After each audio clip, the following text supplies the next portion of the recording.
Hello everyone, welcome to dream एसो। अगर आपने अभी तक ड्रीम एसो को सब्सक्राइब नहीं किया है तो ड्रीम एसो को सब्सक्राइब जरूर कर लें। आज हम शेयर करेंगे अपना रिव्यू। जो एग्ज़ाम्स ऑनगोइंग एग्ज़ाम्स हैं सीजीएल 2025 के, इसमें मेरा जो एग्ज़ाम था वो 21 सितंबर को फर्स्ट शिफ्ट में था। ठीक है। आज इस वीडियो को बनाने का मकसद इतने दिनों के बाद क्यों है, क्योंकि एग्ज़ाम जो था मेरा वो काफ़ी दूर था, सेंटर मेरा काफ़ी दूर डाला गया था। इस वजह से आज मुझे टाइम मिल पाया फाइनली, तो मैं अपना रिव्यू शेयर कर दे रहा हूँ। ठीक है।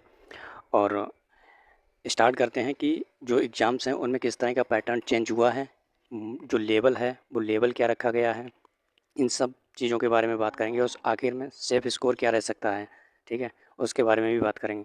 तो स्टार्ट करते हैं कि जो एग्ज़ाम का लेवल है उसको इजी टू मॉडरेट हम बोल सकते हैं। हालांकि जो पहले टीसीएस कंडक्ट कराती थी उसका लेवल और इसका लेवल काफ़ी चेंज हुआ है, क्योंकि क्वेश्चंस का पूछने का जो तरीका है वो काफ़ी डिफरेंट है एडीक्यूटी का।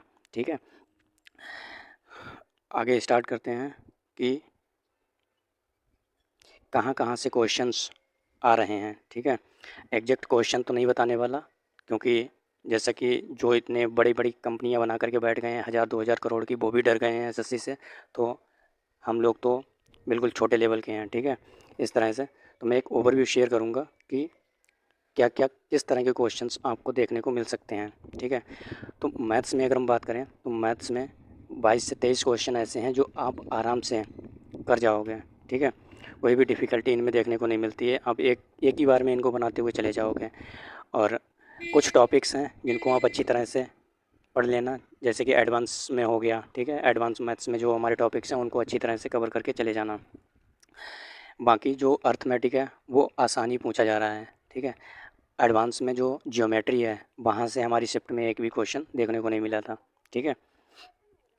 रीजनिंग रीजनिंग में 24 क्वेश्चन ऐसे हैं जो आप बना के चले जाओगे। ठीक है। एक ही बार में बनाते चले जाओगे। तो इस तरह से हम बोल सकते हैं कि जो लेवल है वो मॉडरेट ही रखा गया है। क्योंकि मॉडरेट इस वजह से, क्योंकि 24 क्वेश्चन बनाने के बाद भी मॉडरेट क्यों है, क्योंकि जो लेवल है, जो क्वेश्चंस पूछने का तरीका है वो इसने चेंज किया है, क्योंकि लैंग्वेज जो इसने है वो बढ़ा दी है इस वजह से। लेकिन क्वेश्चन जो है वो डुएबल हैं। ठीक है। इंग्लिश में अगर हम बात करें तो इंग्लिश में कॉम्प्रीहेंशन जितना बता रखा है लोगों ने उतना हाई फाई नहीं आ रहा है। ठीक है। क्वेश्चंस जो आ रहे हैं वो आराम से आप कर सकते हो उसमें से। अगर आप अंडरस्टैंडिंग आपकी है तो क्वेश्चंस जो हैं कॉम्प्रीहेंशन के वो आप बिना रीड करे कॉम्प्रीहेंशन को कर सकते हो, क्योंकि ग्रामर बेस्ड और वोकेबलरी बेस्ड आ रहे हैं। एक दो क्वेश्चन है जिसके बारे में आपको पढ़ना पड़ेगा। ठीक है। और बात करें अगर पीक्यूआरएस के लिए, तो जिनकी पीक्यूआरएस पे अच्छी पकड़ है वो बना सकते हैं। हालांकि इतने लंबे और चौड़े नहीं दे रहे हैं वो, लेकिन फिर भी पीक्यूआरएस अच्छी तरह के पूछ रहे हैं। वो कैब जैसे पीछे जो टीसीएस थी वो कंडक्ट कराती थी एग्ज़ाम, वो पूछ रही थी, वैसे ही आ रही है। आराम से आप क्वेश्चंस को, इसमें 23 क्वेश्चन डुएबल हैं इंग्लिश में, इनको आराम से आप कर सकते हो। ठीक है। इसके बाद जीके की अगर बात करें तो जीके में करंट अफेयर्स हमारी शिफ्ट में बिल्कुल भी नहीं आया, एक भी क्वेश्चन नहीं था करंट अफेयर्स का। तो आप अपना टाइम वेस्ट मत कीजिए करंट अफेयर्स पर। इसके बाद हिस्ट्री आप अच्छी तरह से पढ़ लो, तीनों हिस्ट्री आपको अच्छी तरह से आनी चाहिए। ठीक है। जियोग्राफी से क्वेश्चन आपको मिलते हैं, और पॉलिटी से डायरेक्ट क्वेश्चन आपको नहीं मिलेगा, लेकिन जो लैंग्वेज बेस्ड है उसके हिसाब से आपको क्वेश्चन मिल सकता है। ठीक है। अगर आर्टिकल बेस्ड मिलेगा आपको तो आपको उसमें मैचिंग के लिए दे देगा। ठीक है। इकोनॉमिक्स से आपको क्वेश्चन मिल रहा है, और बाकी जो स्टैटिक जीके हैं वहाँ से क्वेश्चन मिल रहे हैं। इसमें कितने क्वेश्चन आप बना सकते हो, तो इसमें 6 से 7 क्वेश्चन आपको वन लाइनर मिल सकते हैं, वही आप बना पाओगे। बाकी जो एग्ज़ाम्स हैं, जो क्वेश्चंस पूछे जा रहे हैं एग्ज़ाम में, वो लैंग्वेज बेस्ड हैं, स्टेटमेंट बेस्ड हैं, जिनको आप अगर करते हो तो आपके गलत होने के चांसेस ज़्यादा रहेंगे। ठीक है। इस वजह से जो क्वेश्चंस हैं उनको, जो वन लाइनर हैं उन पे ही ज़्यादा ध्यान देना, क्योंकि अगर जीके के क्वेश्चन इस तरह के आ रहे हैं तो वो किसी से भी नहीं बन रहे होंगे। अगर आपसे नहीं बन रहे हैं तो वो किसी से भी नहीं बन रहे होंगे। ठीक है। इस तरह के।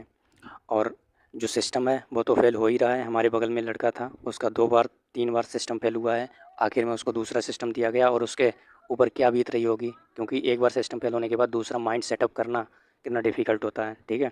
इस तरह से आगे कि इसकी सेफ स्कोर क्या रह सकता है। ठीक है। तो जैसा कि आपको पता है कि कट ऑफ तो इसकी अनएक्सपेक्टेड ही रहती है हर बार, लेकिन फिर भी एक ओवरव्यू दे रहा हूँ मैं कि अगर आपका रॉ स्कोर 140 से 150 के बीच में बन रहा है, ठीक है, और ये सभी के लिए है, रॉ स्कोर अगर इतना बन रहा है तो आप बिल्कुल ही सेफ़ हो। और बाकी जब आंसर की आएगी तब एक अच्छी तरह से आइडिया लग जाएगा कि क्या स्कोर रह सकता है, ठीक है। और आपसे ये रिक्वेस्ट रहेगी कि अगर आपने अभी तक चैनल को सब्सक्राइब नहीं किया है तो चैनल को सब्सक्राइब ज़रूर कर लें।